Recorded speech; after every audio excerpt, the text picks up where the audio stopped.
Dress by Taylor Swift.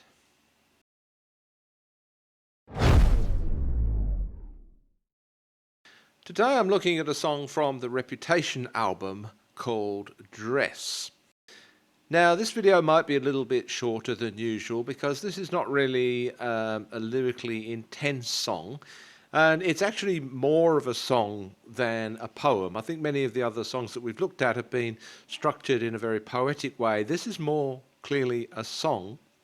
It's one that she co-wrote with Jack Antonoff, and he's the producer. It's one of those slow, sultry, kind of late-night R&B songs that Taylor occasionally does. When she's writing a sultry song, she often sets it to a more kind of R&B track. This is probably the first song that Taylor wrote that is explicitly sensual, sexual. She doesn't use overt sexual language, but she's clearly talking about a sexual experience here. This is from Reputation, and I think this fits in well, of course, with the whole theme of the album, where she's showing a much more grown-up side of herself. A lot of people regard this, critics amongst them, as one of Taylor's best songs. I'm not sure I feel that way about it, but it's interesting in terms of looking at its place in her discography, and particularly this more mature musical style and more mature lyrical style. So let's take a look at Dress by Taylor Swift. Our secret moments in a crowded room, they got no idea about me and you. Over the last few videos, I've been looking at songs where Taylor is talking about illicit romances, where a lot of secrecy is involved, a lot of deceit, a lot of lying. It's interesting that here in this song, where she's not talking about an illicit relationship, nevertheless, she immediately introduces this idea of secrecy. Our secret moments in a crowded room, they got no idea about me and you. So at this presumably early stage in the relationship, that relationship is a secret from people. And I think Taylor clearly enjoys this. I think that's what appeals to her in this idea of an illicit relationship, that it's in secret, and that gives it some of the spice, some of the excitement that she enjoys. So here in this relationship that's certainly not illicit, nevertheless she enjoys that element of secrecy.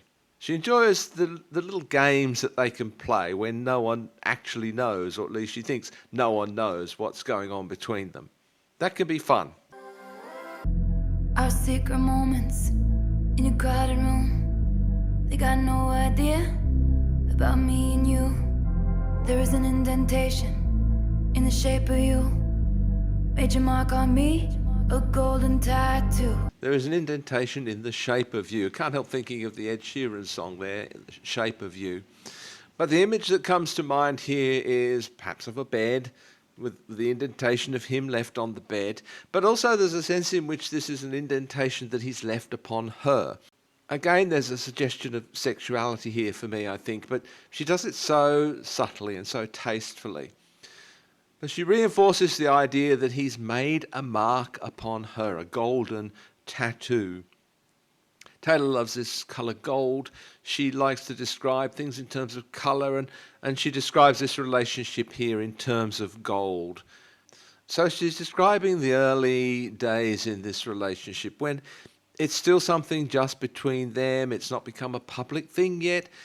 And I think that fits in with the whole theme of the Reputation album too, where Taylor is really, as she expresses it in the song Delicate, for instance, she's really trying to gain some privacy for herself. I think Delicate is talking about the same relationship and probably very early in the relationship too. And I think the two songs are closely related to each other, I think musically and lyrically. There's an indentation in the shape of you, made your mark on me, a golden tattoo. All of this silence and patience, pining in anticipation. My hands are shaking from holding back from you.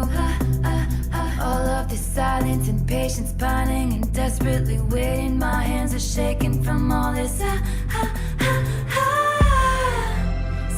Taylor's expressing the joy, the excitement in these moments when the relationship's still fresh. Maybe there are certain thresholds they haven't even crossed yet. Silence and patience, pining and anticipation. Pining's a kind of old-fashioned word which Taylor uses a few times, but expresses that desire, intense desire, anticipation, all of which adds so much spice to the beginning of the relationship.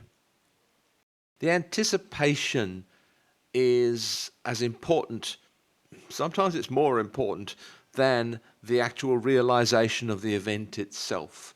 The reality can be somewhat disappointing, but the anticipation is very exciting. We build it up in our minds. So there's silence between them, patience.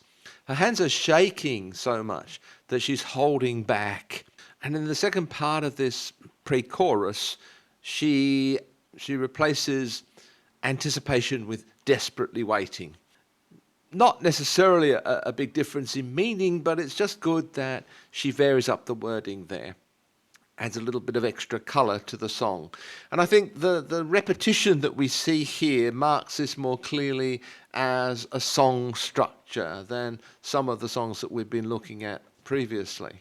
Also, the non-verbal vocalizations that she interpolates here,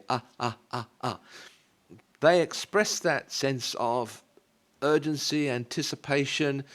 There's something very physical about her reaction here, and she's expressing that vocally without words. All of this silence and patience, pining and anticipation. My hands are shaking from holding back from you. All of this silence and patience, pining and desperately waiting. My hands are shaking from all this. Say my name and everything just stops. I don't want you like a best friend. Only brought this dress so you could take it off. Take it off.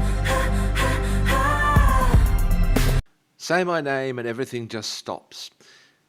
In culture and mythology, there's this idea that names have power. So when Adam names the animals, for example, he somehow becomes their master. If you can name a demon in all that paranormal kind of literature, then you have power over that demon. Names are important in folklore and mythology. And here she's expressing the magical power that her name can have when he speaks it. There's something very special about him speaking her name. It's a kind of claim of ownership in some way. It gives him a kind of power over her, which she welcomes at this stage in the relationship. Everything just stops. Time stops. So we have that kind of waiting idea and silence idea again, but expresses everything coming to a halt. Time is frozen.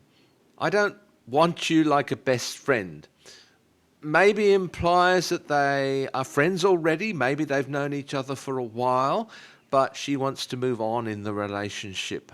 And that's part of the anticipation, part of the yearning. Then she gets to what I suppose is the hook of the song. Only bought this dress so you could take it off.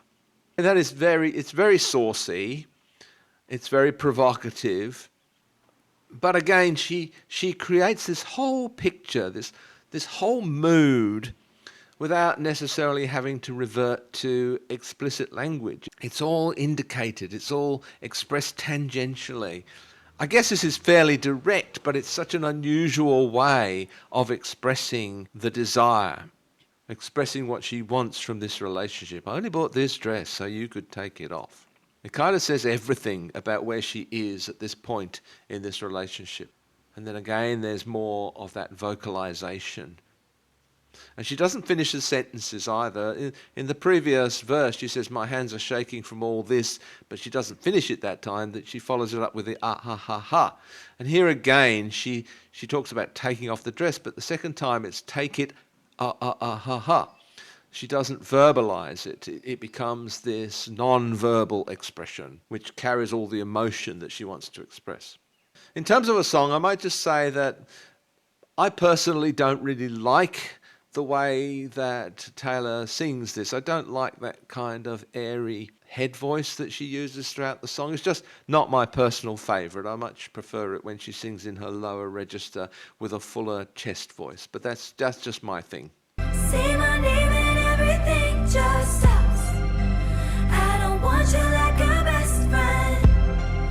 Only bought this dress so you could take it off. Take it off.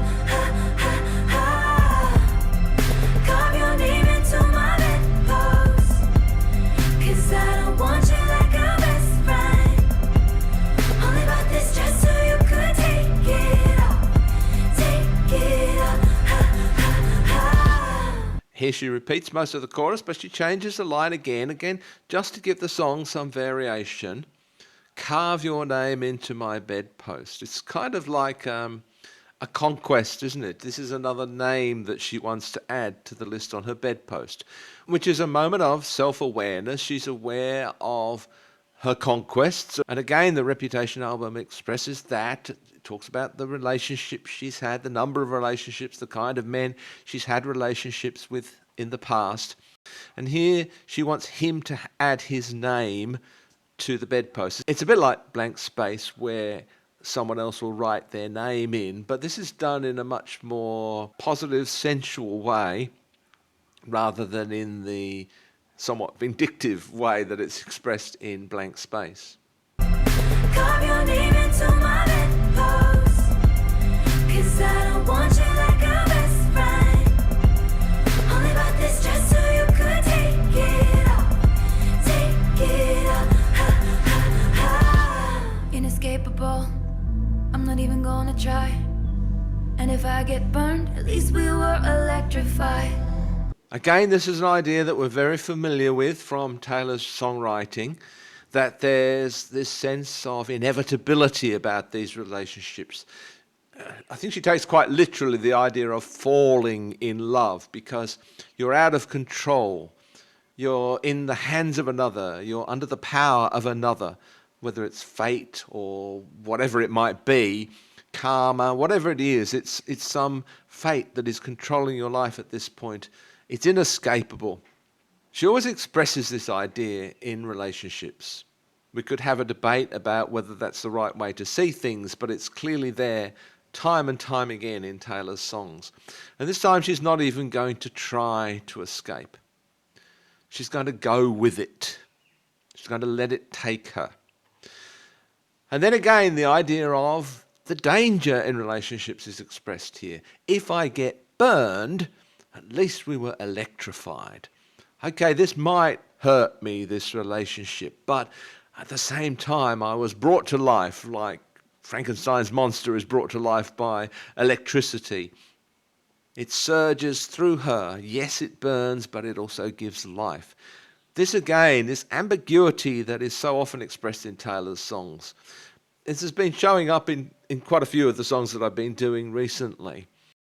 And it's here in this relationship, which is not an illicit relationship. It's not overtly even a dangerous relationship. The person she's with, if it's referring to Joe Alwyn, for instance, which it probably is, if it's referring to Joe, this is a relatively safe relationship, or it seems to be on the surface anyway. But she's still aware of the potential of getting burned. But again, she sees it as worth the price. This is something again and again. She sees the pain, she sees the danger, she sees the risk, she sees all of this as worth the price for that experience of being electrified. Inescapable. I'm not even gonna try. And if I get burned, at least we were electrified. I'm spilling wine in the bathtub. You kiss my face and we're both drunk. Everyone thinks that they know us, but they know nothing about all of this. Again, here Taylor paints this intimate image to let us know what's going on in this relationship. I'm spilling wine in the bathtub. Nothing else needs to be said, does it? You kiss my face, so he's there. We're both drunk. Obviously there's wine involved, but there's always this sense that they're drunk on the relationship, drunk on the presence of each other. Everyone thinks they know us. Again, this element of secrecy. Everyone thinks they know, but they know nothing about, and we go into the pre-chorus again at that point. But it's nice the way that she finishes this verse, but they know nothing about caesura, is that called, I think, that break in the line there? As always, Taylor paints this picture for us to show us what's going on with the most subtle of brush strokes. I can't help thinking also that for Taylor, being who she is and her public life and everyone knowing everything, seemingly, about what's going on in her life, these moments of secrecy, these moments of privacy, these moments when the world out there doesn't know what's going on, seem especially precious to her. They give an intensity to the relationship at that point that most of us probably don't experience. I'm spilling wine in the bathtub. You kiss my face and we're both drunk. Everyone thinks that they know us, but they know nothing about all of this silence and patience, pining in anticipation. My hands are shaking from holding back from you. All of this silence and patience, pining and desperately waiting. My hands are shaking from all this. Say my name and everything just stops. I don't want you like a best friend. Only about this dress so you could take it off. Take it off. Carve your name into my bedpost. 'Cause I don't want you like a best friend. Only about this dress so you could take it off. Take it off.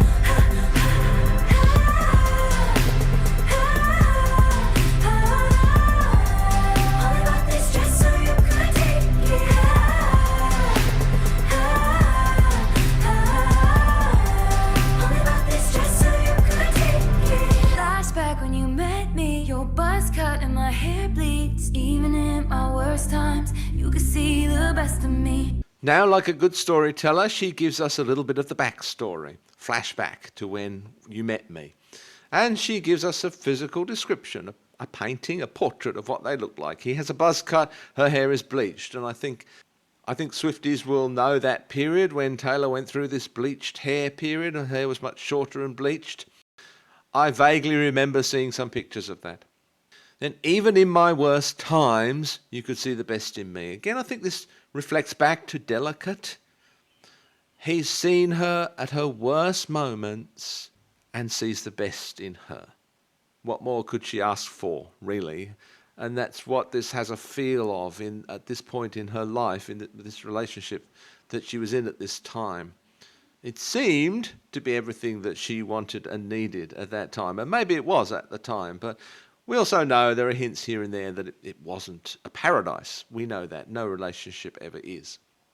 But even in my worst times, you could see the best in me. Flashback when you met me, your buzz cut and my hair bleeds. Even in my worst times, you could see the best of me. Flashback to my mistakes, my rebounds, my earthquakes. Even in my worst lies, you saw the truth in me. A lot of self-awareness here, as there is in the Reputation album. In much of the album, she's painting a kind of caricature. She's playing a character which becomes a caricature of herself, of how the media likes to portray her. But here, as again I think in the song Delicate, this is a much more honest appraisal. Flashback to my mistakes, my rebounds, my earthquakes. All the tumult that she's gone through over the past couple of years. And she acknowledges her mistakes in that period. She acknowledges all the relationships, the rebounds. Even in my worst lies, you saw the truth in me. A very interesting line there, I think. She's expressing her own guilt in this, her own share in the guilt of what's gone on in those past few years. Maybe she wasn't always entirely truthful, and she's owning up to that, but he saw the truth in her. He saw beyond that. And I guess that's one of the things that really attracted her to him. Flashback to my mistakes, my rebounds, my earthquakes. Even in my worst lies, you saw the truth in me. And I woke up just in time. Now I wake up by your side. My one and only, my lifeline. I woke up just in time. Now I wake up by your side. My hands shake, I can't explain this. So she describes this as an awakening. She woke up just in time. She was down, down, down and going down, but she woke up just in time. He came along just in time. Now I wake up by your side. So she's using woke and wake in two different senses here, obviously. I woke up just in time, a coming to conscious awareness, but waking up by his side, quite literally now, sharing a bed. My one and only. Here's the idea of the one again, another theme which pervades Taylor's writing. My lifeline. So again, expressing this idea that he came along at the right moment, that he saved her life. Again, she talks about her hands shaking, but now perhaps it's not so much in anticipation. This is actually in the moment now, not just anticipating the moment, but in the moment. She's still shaking. I can't explain this. And so she doesn't. She goes into the non-verbal expression again, that just expressing the emotions. Taylor invests so much into these relationships, expects so much from them, or she has done over the years. And it's perhaps not surprising that these relationships don't live up to the initial expectations. No relationship could. I think this is a lesson that she's struggled to learn over the years. It's hard not to talk about Taylor as a person when she's expressing herself the way she is here. This is so confessional, so diaristic, that it's hard not to try to look inside her mind, look inside her soul. She's kind of laying it bare for us, or at least that's the way it seems. I woke up just in time. Now I wake up by your side. My one and only, my lifeline. I woke up just in time. Now I wake up by your side. My hands shake, I can't explain this. See my name and everything just stops. I don't want you like a best friend. Can't go past that line without stopping. Say my name and everything just stops. And here, everything just stops. The music stops. And she does it here. She didn't do it earlier on in the first iteration of these lines. But here she does. Here she brings it home quite dramatically by just stopping the song. She lets us share that moment. Say my name and everything just stops. I don't want you like a best friend. Only about this dress so you could take it off. Take it off. Carve your name into my bedpost. 'Cause I don't want you like a best friend. Only about this dress so you could take it off. Take it off. There is an indentation in the shape of you. Only about this dress so you could take it off. You made your mark on me, golden tattoo. Only about this dress so you could take it off. So there it is, Dress by Taylor Swift. It's not one of my favourite songs by her. As I say, I don't really particularly like her vocal style on that song, but it's a very well constructed song. And I put the emphasis there on song. This has, as I said at the beginning, this is much more of a song than a poem, just by way of repetition, just by way of the non-verbal vocalizations. The whole rhythm and the way she delivers the words is interesting too. I haven't really said anything about that or explored it, but there's a definite cadence again to the way she delivers the lyrics, which she does so well. There's a very synth poppy feel to it, but I still think there's that kind of R&B beat going on there, at least in the chorus. Say my name and everything just stops. It's kind of got that R&B feel about it to me. And it's very suitable to the very adult content, the very late night sort of content of the song. I don't think I have anything more to say about that. Please add your comments to this if you think there is more to say. I'd like to hear from you. I may have missed things in the song. I'd also really appreciate some more suggestions from you, some more recommendations from you for other songs I might want to talk about here. I'm obviously looking especially for lyrically rich songs here. I kind of feel that I'm running out, so maybe give me a few more ideas here. See you next time.